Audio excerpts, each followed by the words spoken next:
Should we really and truly feel bad for those who create the environments that they're in? Brian, are you sorry you killed them? Brian, why'd you do it? Brian, what did he do to you? Brian, what did he do to you? Brian, why did you do it? You want to apologize, Brian? From having a great time at a wedding to suffering a brutal knife attack. Ryan Carson and his girlfriend were still dressed in their wedding finery, sitting at a bus stop when a stranger walked past them. It was 3:50 in the morning as they strolled down the block on their way home. The deranged man began kicking over parked scooters and screamed, "What the blank are you looking at?" Victim Ryan Carson stepped in between the unhinged man and his girlfriend, trying to protect her. But the stranger goes berserk, taking a swing at him. Ryan tries to push his attacker away and run, but trips over the bus bench.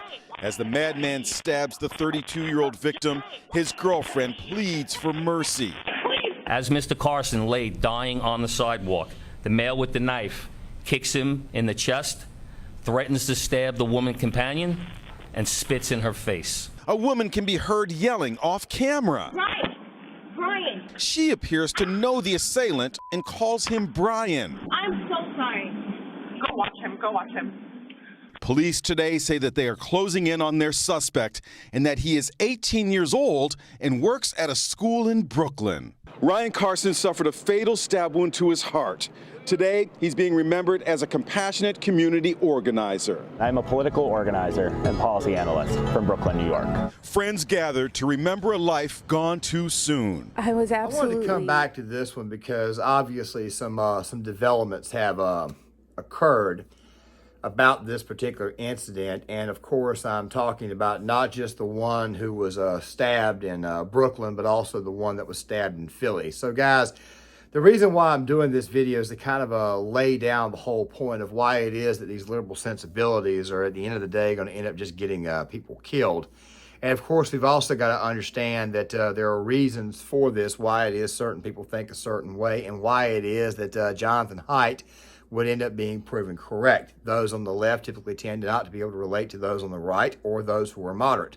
Whereas those who are moderate and those who are on the right tend to, they tend to be able to relate to the left. It's probably because a lot of people on the right side or the moderate side have actually been through a bit of a liberal spell. And then after a while, you begin to grow up, you start to see the world the way it is, you start to see reality, and next thing you know, guess what happens? You begin to suddenly get red-pilled on certain topics, and you begin to actually learn from that. However, this incident, especially the one that occurred in Brooklyn with Ryan Carson, has really got a lot of people wondering what the deal is. Now, guys, before we go any further, I want to share this drawing with you. I understand this drawing right here could get me in trouble, but at the same time, though, we got to discuss this. This was a drawing, a picture that was put together shortly after the incident because a lot of information came out about not only the person who actually stabbed Mr. Carson, but also about Carson's girlfriend. We're finding out that Carson's girlfriend was also a BLM activist as well. By the way, a bit of an addendum. I said that the original thing happened in Philly. I was wrong about that. That's Kruger that occurred. We'll talk about him too. We found out that the girl did not even want the boy that actually stabbed her boyfriend to even be charged. Really? Also, to go on top of this, we also find out that she actually knew the guy. Maybe that right there is the reason why, but still at the same time, who are you actually in bed with? Who are you actually sleeping with? It's a very, very weird dichotomy when you talk to these people because I don't think these people actually live in reality. You see, the vast majority of these people who were advocating for these policies, they did this because they thought people of color were being oppressed. But I hate to tell you this, there's also a lot of white people who also commit crimes as well in these cities that would actually do the exact same thing if given the opportunity. So what do we learn from this? Well, number one, you shouldn't be walking through an area where somebody is trying to break into a car. You shouldn't be doing that there, and you definitely should not be carrying your girlfriend with you. That right there, by the way, should have told that girl right there from the start that the guy was not exactly what we call an alpha male, not exactly smart, and he wasn't exactly fit. I don't say this, by the way, to be mean to Mr. Carson or to piss on his grave or anything. I say this because it's pretty obvious if you watch the actual film that he should have been going the other way, maybe walked across the street or something like that. These people obviously do not understand what danger is. They obviously do not get it. Before we really dive into this, we also have to ask the question, Should we feel bad for these people? Should we feel bad for those who vote for the policies that ultimately, at the end of the day, take them out, take them off this earth? You know, I said in a previous video that God has a way of weeding out stupid people, and that right there is not what I'm trying to say as far as Mr. Carson's. I'm not trying to be cold, is basically what I'm trying to say. I'm not trying to be crass. However, it does happen. And of course, with the migrant crisis and what's going on in Chicago, what's going on in New York, and what the hell is going on in multiple other cities across this country, and of course with the crime, the poros attorneys, all that type of stuff, you gotta wonder exactly what it is that is wrong with certain people. And of course, I've said this on multiple occasions, liberalism is in fact a mental disorder. But I want to say it was Dr. Jordan Peterson did an interview a while back, and many people kind of already knew this. Anybody who's actually studied politics or ideologies will be able to tell you.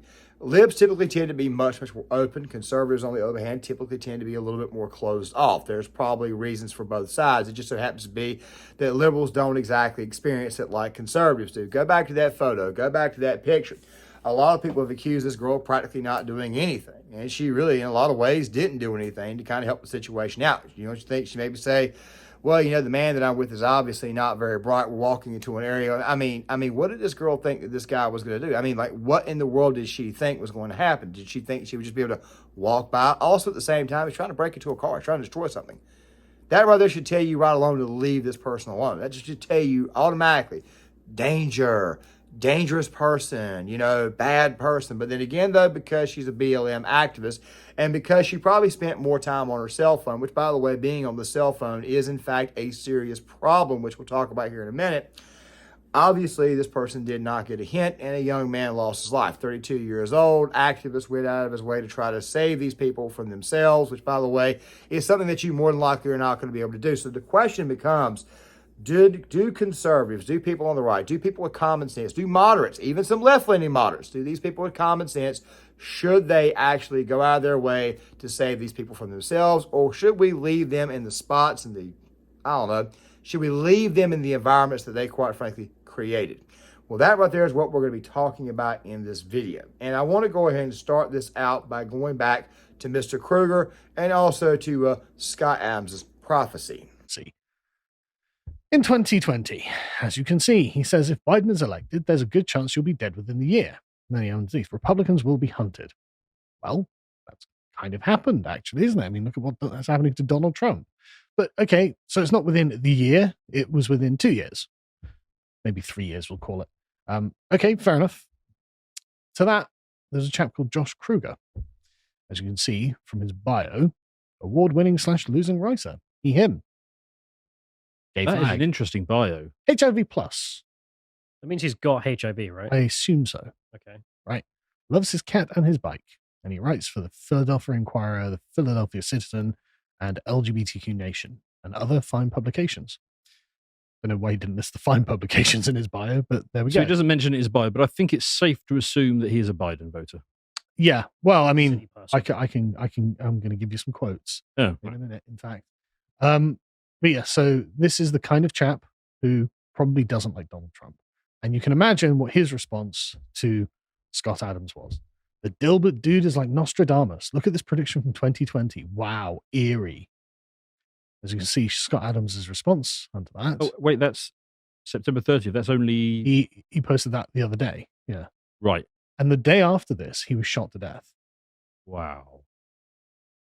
Ironic. It's ironic. You know, it's very ironic that you go back. Now, Kruger is the one who died in Philadelphia. And let me go ahead and kind of fill you guys in on what happened with Kruger. Just a little additional information. In Kruger's case, what happened was that somebody walked into his house and basically emptied a magazine full of rounds into him. No forced entry. You know, I'll leave that episode of the podcast below to see. There's also a couple more links I'll leave in there. There was actually no forced entry, which makes you wonder maybe there was something else going on there, which, by the way, I'm not going to peer too much into, because if I do, next thing you know, a bunch of questions are going to be asked. Still, at the same time, though, this guy, Mr. Kruger, did not believe that the crime was going to get too bad. This is the same guy, and I showed you in the previous video. He had done so many videos, so many tweets, so many exposés saying that Philadelphia crime was not bad and that the people were generally good, even though they were probably robbing his house at the time while he was writing it, because he's got a giant fart in his brain. He couldn't see what the hell was going on. His liberal sensibilities obviously got the better of him, and Mr. Kruger's no longer with us anymore. He was an LGBTQ activist. He basically went out of his way to simp for Black Lives Matter and simp for all the policies that you're seeing that are destroying the city of Philadelphia. Same exact thing happened, of course, with Mr. Carson. He went out of his way to simp for the policies that are absolutely killing the city of New York. A lot of these people, by the way, that are out there on the street that are committing crimes are all repeat offenders. They've been in jail 2, 3, 4, sometimes 5 or 6 times.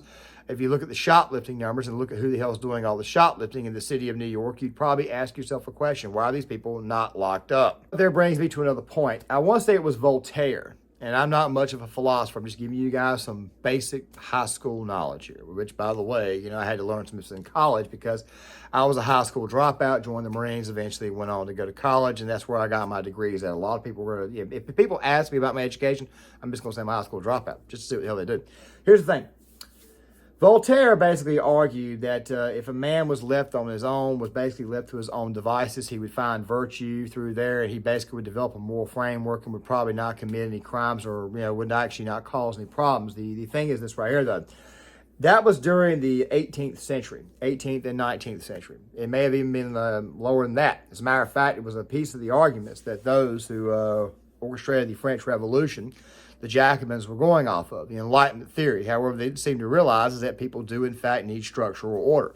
Back in that time frame, especially in Europe, you didn't have people walking around with knives in their hands. I mean, of course, crime did, in fact, occur, but for the most part, the moral framework and the moral structures were so good that people oftentimes thought twice before doing that. People were much, much more inherently good.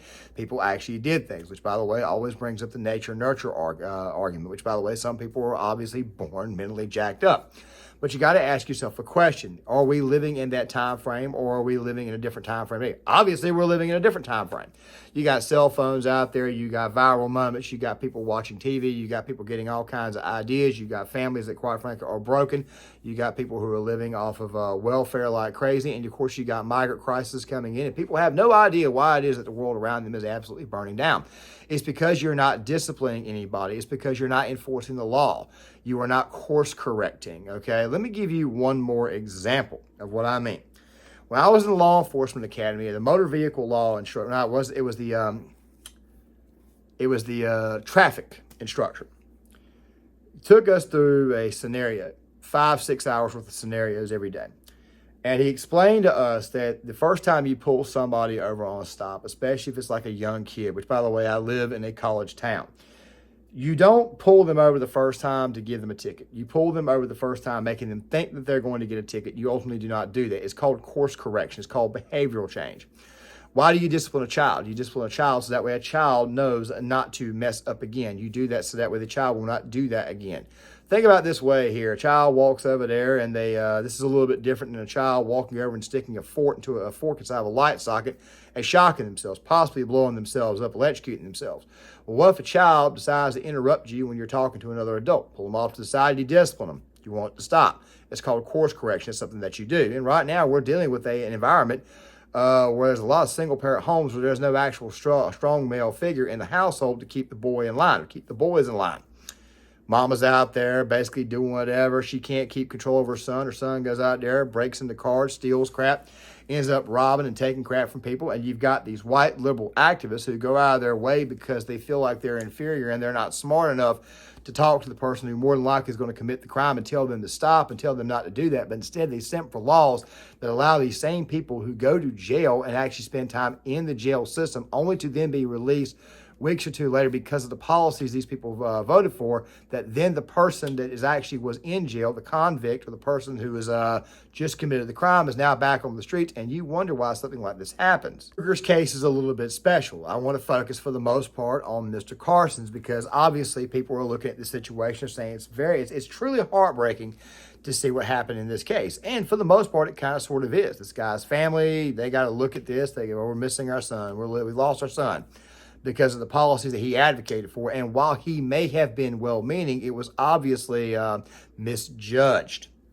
But then we get to other cases. We get to other cases of this happening, of people getting what they voted for. For example, Anna Kasparian at the Young Turks. I think that her little experience of, changing her mind on some of this was the minute she was attacked by a homeless person in front of her house. Okay, you got attacked by a homeless person. And then, of course, after a while, next thing you know, you get red pill on the topic of race. You get red pill on race baiting. By the way, Anna Kasparian is going to be the topic of a video this weekend, so make sure you guys stick around for that. But then you get other cases. And what I mean by other cases, and you get this case of this woman in Minnesota who sent for defund the police and Black Lives Matter. Next thing you know, she gets attacked by one of the criminals who just got let out of jail. And let Sargon explain. You'll probably recognize the picture of her. I can't scroll down, never mind. You'll probably recognize the picture of her if there is one in here. Surprised there's no picture of her because she was very noticeable. Okay, never mind. But the point is, she got attacked because she was a defund the police advocate. She gets attacked, and then she's like, "Oh wait, actually, we need the police to protect us from the violent criminals that actually we've been busy trying to get out of jail." Because it turns out that it wasn't all right-wing racist propaganda. That actually there's a problem with violence in some communities, and perhaps they should be punished for the crimes they commit. This is really, really happening. I mean, the worst example of this, I think, is this, right? Where this, I think there's scroll down, there's a picture. Yeah, there we go, right? That guy there was shot in the head by a career criminal when he was on his way to his high school reunion. That's Christopher Wright, who's 38, prominent businessman, beloved dad, and I believe it. He was shot at close range in the head by Daryl Roberts, 57, who had been arrested at least 60 times. Somehow still out on the streets. Well, because people in that area voted for policies that resulted in somebody being arrested 60 times and then let out. And this is just a perpetual problem with the left. And this really is what I've been driving at. And this is why, like, going back to the deep thing, this is the bit that's important about it, right? Because the entire worldview of the Democrats and the Republicans is bifurcated on one issue. It comes down to one fundamental assumption. Now, before we get to that issue, and don't worry, we'll play some more of it here in a second, I think I know what that issue is. The fact of the matter is that the vast majority of these left-wingers, especially those right there on the side of being in the suburban areas of the country, don't seem to understand. They've never seen the real world. They've never seen exactly what the hell is out there. They don't go into town, except, of course, the times they go into the nice section of town. You guys remember when I talked about Kyle Kulinski a while back and how it was that he shared a tweet talking about he'd never seen a farm before? That's actually what it looks like. That right there is what we're dealing with. Don't worry, we'll get to the rural big city issue here in a second, because obviously it's a recurring theme and it's obviously going to continue to pick up. It's obviously going to get a lot worse, especially with these policies that have been signed in these bigger cities. And you see criminals basically run rampant. Of course, after a while, cops are not going to be able to do anything. But then again, there's obviously going to be a breaking point at some point in time. However, we'll discuss the breaking point more towards the end. Fact of the matter is that do we have to ask ourselves a question, are people inherently good? Well, I think that the left's actual motto, or at least the American left, remember, the American left is much, much different than the left in Europe. It's much, much different than the left, say, in China and other nations. I have to always draw comparisons to the American communists versus the North Korean communists. What you'll always find is that the American communist typically tends to be overweight, out of shape, and very suburban. They've lived a very, very pleasurable lifestyle, whether they want to admit to it or not. I mean, there's a lot of them online right now. Of course, I'm pretty sure you know some of these personalities are who actually preach the socialism message, who, by the way, live in very, very nice homes, exact opposite of what the common, ordinary socialist would live in.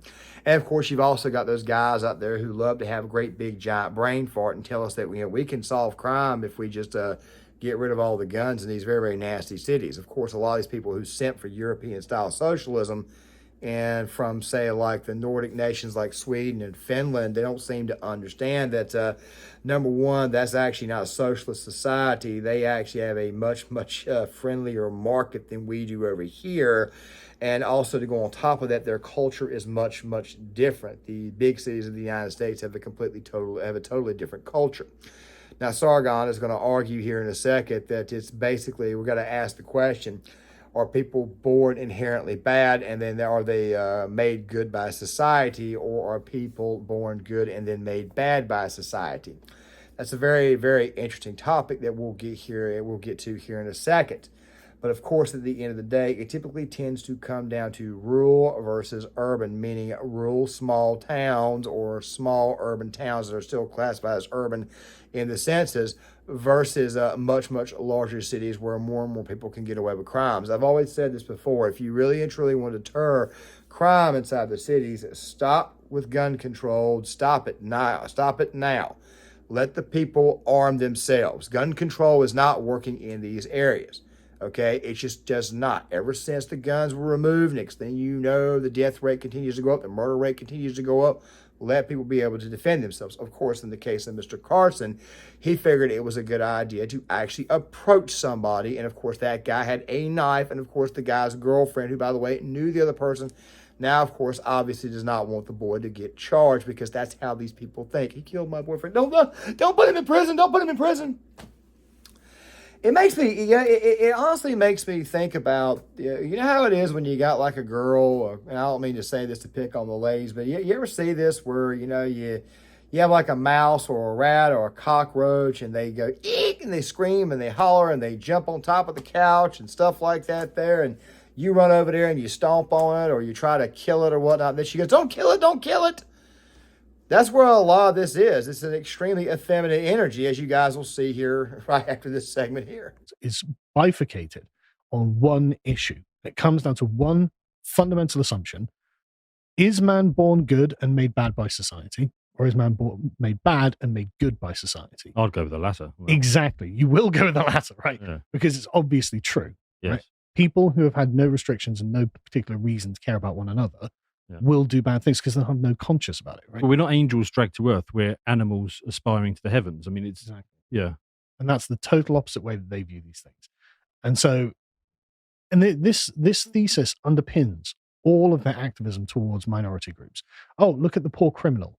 Oh, well, what happened to him? How did we make him bad? Because just assume that, he would have been a good person, were it just not for the systemic oppression or racism or so poverty. Do we think that they actually believe this Yes, stuff? 100%, which is why they're getting murdered in the street. I think I can help with that explanation because it's not exactly in that wording, of course. No, of course. People don't think in... Of course it's not in that wording. Yeah, the way philosophers actually think, because philosophers are all insane in the way they write compared to the average person. But that is the underlying... to explain that in like how a human being would talk about it is, I think it's like Mr. Z on YouTube, I forget, he did it really well, where he explained that you have people who live in the countryside and people who live in the cities, and that's the real divide in the West for all the Anglo countries. And the people in the countryside's response to criminals is, we need to kill them because otherwise they will kill us. Yeah. And in the cities, it's a question of, no, but we can reform him. Yeah. Like, why should someone be put to death when we can change them and therefore no one has to die? In conservative areas, what happens is that we see a threat, we see the possibility of a threat, and guess what happens? We take the threat out. We don't want it anywhere near it. That's kind of what Jordan Peterson was talking about when conservatives are a little bit more closed off. It's just who we are. We don't want to see any additional threats. We really don't even like going to big-time cities or anything. We have the opinion that, look, if it's a threat, you need to take it out. You need to get rid of it, where the left, on the other hand, says let it do whatever the hell it wants and eventually straighten itself out. But the problem is that society is absolutely horrible, mostly due to the left's policies. That never happens. As a result of this, you get an 18-year-old kid who, by the way, also works at a school. I have no idea why he's working at a school. So they decide to stab somebody, and yet for whatever reason, he thinks he can get some sympathy walking out of the courtroom and being handcuffed and getting some form of tears. I'm pretty sure some other activist is going to look at this and say, look at him, he's crying, he's crying, he's crying. The boy needs to be locked up. Okay, he needs to be locked up. He needs to be locked up away from society. You just killed another guy. Okay, you just killed this guy. And by the way, there are white people out here who do commit crimes too, so don't come over here and try to do a whole racial component thing. By the way, one of my previous posts about the woman in Walmart where she's screaming Walmart as racist, somebody said, you're getting views off of race. And my response is, yes, I am. Monetize the hell out of these idiots, okay? I agree 100% with Eric D. July. Monetize the hell out of these idiots. It's like, that's insane. But what you're going to kill you. But what you're doing there as well is you're abnegating their moral responsibility for their own actions. He must be good on the inside. Exactly. And even if he did something wrong, it's someone else's fault that he chose to do something wrong. He doesn't bear the burden of guilt for that thing that he did. That's the problem. But they're not logically consistent, because if somebody who looks like us were to say something they disagree with, they won't say, oh, you're good, but society led you astray. They say that you are fundamentally morally corrupt. It is a form of paternalistic racism, yes. Yes. The Longhouse impact there in the chat, someone was just like, I can fix him. So it kind of the Longhouse opinion on criminals versus the well, it is a very feminine way of approaching the subject. It's like, oh, where am I driving at? Well, first of all, Sargon for the most part is 100% correct, but where in the world am I driving at with this? Well, here's where I'm driving at. We have a society right now that stays on the cell phone, stays on social media way too much. We get highs off of certain things we see online, and of course, it's obviously contributing to the problem.